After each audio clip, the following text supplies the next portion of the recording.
If the sky is just a big clock, shouldn't we know how to read it? And God said, "Let there be lights in the firmament of the heaven to divide the day from the night, and let them be for signs and for seasons and for days and for years." Genesis 1:14. The sun, the moon, and the stars were given to us so that we could stay aligned with God's timing. Now, the stars move at such a slow pace that we barely even notice it, but they're moving, and they help us keep our years aligned.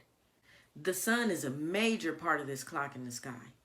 Its going up and going down lets us know when a day ends and begins. When the sun goes down, the day is over, and the next day has begun.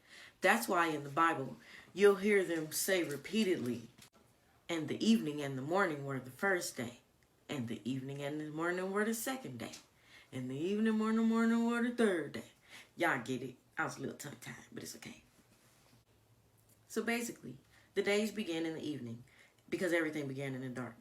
But that's another story, along with the different gates of the sun.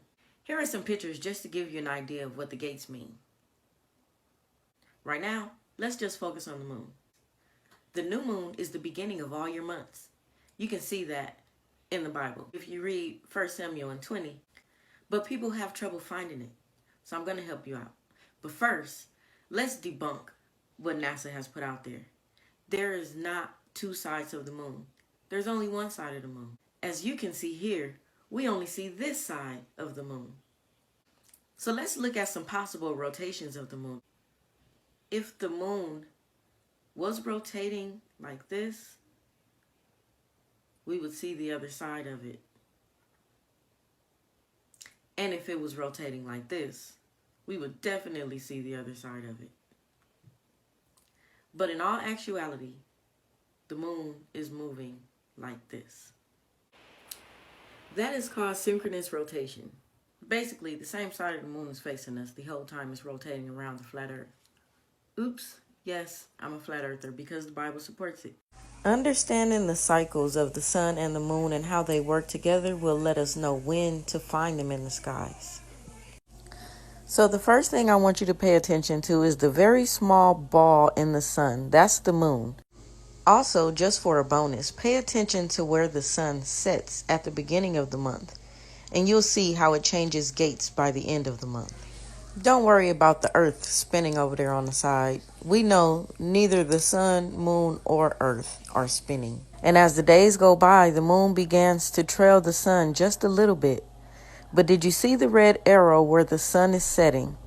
That has to do with the gates. The degrees will change by the end of the month. With each day, the sun is giving more light to the moon.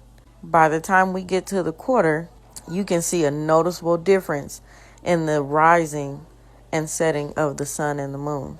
By the time we get to a full moon, you'll see that the sun sets while the moon rises.